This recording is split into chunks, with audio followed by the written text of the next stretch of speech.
Hello viewers, সবাই কেমন আছেন? আশা করি সবাই ভালো আছেন। তো আজকে আপনাদের মাঝে আরেকটি নতুন ভিডিও নিয়ে উপস্থিত হলাম। তো দেখতে পাচ্ছেন আমাদের এক এক কোম্পানির সব জাহাজ কিন্তু একে একে করে বের হচ্ছে। তো এগুলোকে আমরা জাহাজ মুভমেন্ট বলে থাকি।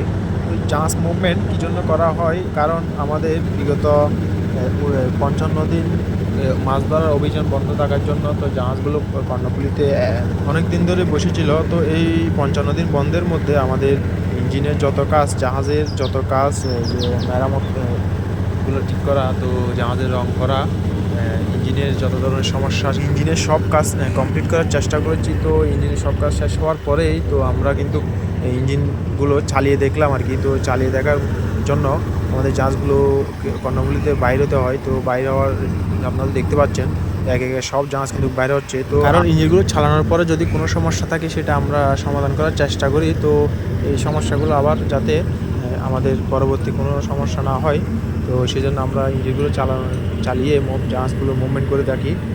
তো ভিউয়ার্স, আমাদের একই কোম্পানির সব জাহাজ কিন্তু ইঞ্জিনের কাম বলেন, যত ধরনের জাহাজের যত ধরনের খাঁচা আছে, তো সব কাজ শেষ হওয়ার পরে কিন্তু জাহাজ মুভমেন্ট করা হচ্ছে। তো আমাদের এই কোম্পানিতে কিন্তু 3টি চিংড়ি জাহাজ, 4টি বাংলা জাহাজ আছে। তো এই সব জাহাজ কিন্তু কর্ণফুলীতে মুভমেন্ট করতেছে। তো দেখুন, এটা আমাদের চিংড়ি জাহাজ, এটাও চিংড়ি জাহাজ। তো এটা হলো বাংলা জাহাজ, এই যে জারণ।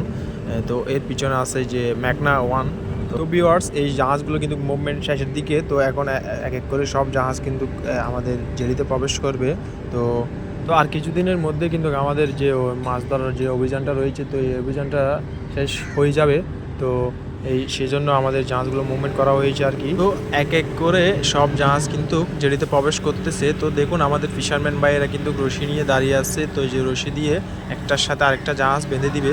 তো এরকম করে আমাদের সব জাহাজ কিন্তু বাঁধা হয়। আমার এই ভিডিওতে দেখার জন্য আপনাদেরকে অসংখ্য ধন্যবাদ। তো আপনাদের মাঝে আমি নিত্য নতুন ভিডিও দেওয়ার চেষ্টা করি যাতে আপনারা জাহাজের সম্বন্ধে জানতে পারেন। তো আশা করি সবাই ভালো থাকবেন, সুস্থ থাকবেন। ধন্যবাদ।